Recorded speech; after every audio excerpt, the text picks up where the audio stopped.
Nah, hikmat itu dari mana? Amsal 2 ayat 6 katakan Tuhanlah yang memberikan hikmat. Kalau kita tidak mengizinkan Tuhan masuk ke dalam hati kita nggak sulit kita mempunyai hikmat dari surga. Karena dari mulut Tuhanlah datang pengetahuan dan kepandaian. Itu Amsal 2 ayat 6. Demikian juga Amsal 2 ayat 10 katakan karena hikmat akan masuk ke dalam hatimu. Tadi kan ayat 1 kan ingat? Kita izinkan nggak masuknya ke dalam hati kita?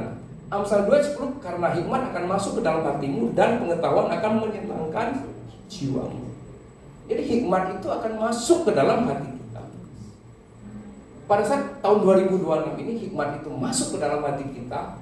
Kita waktu menyerahkan proposal kepada Tuhan tadi di ayat 3 tadi ya, serahkanlah perbuatanmu kepada Tuhan maka akan terlaksana. Pasti karena hikmat itulah yang ada di dalam hati kita. Tuhan ciptakan bumi ini aja dengan hikmat. Karena di Amsal 3 ayat 19 dikatakan dengan hikmat Tuhan telah meletakkan dasar bumi, dengan pengertian ditetapkannya lah langit. Ini luar biasa sekali ya. Hikmat ini sangat menentukan ya. Bahkan Nabi Yeremia berkata di Yeremia 10 ayat 23, manusia tidak berkuasa menentukan jalannya dan langkahnya. Sampai begitu loh. Manusia tidak berkuasa menentukan jalannya dan langkahnya. Makanya tema kita adalah berjalan dalam hikmat dan komitmen di tahun 2026 ini bersama Tuhan ya.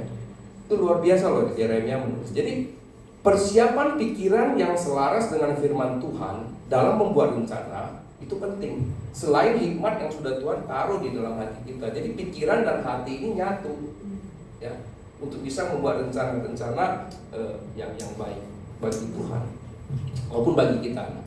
Saya tahu bahwa anak-anak Tuhan tidak mempunyai rencana atau niat melawan Tuhan, benar nggak?